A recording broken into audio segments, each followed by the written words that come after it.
And this is the outer wall of the office, boundary wall of the office, glass structure, glass walls,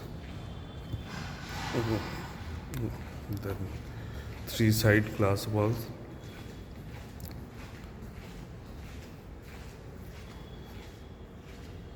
It's open to here.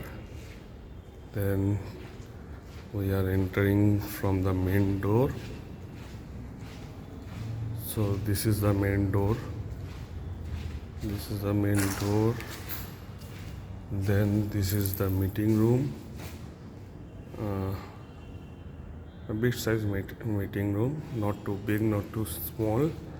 Then we are proceeding towards the director rooms. There are two cabins. This is cabin number 1 with the main entrance door here.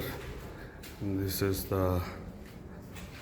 cabin number 1. This is the cabin number 2 door, and this is the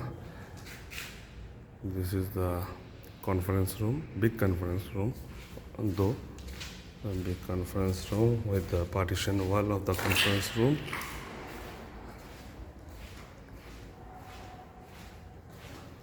So I'll show you from all the angles.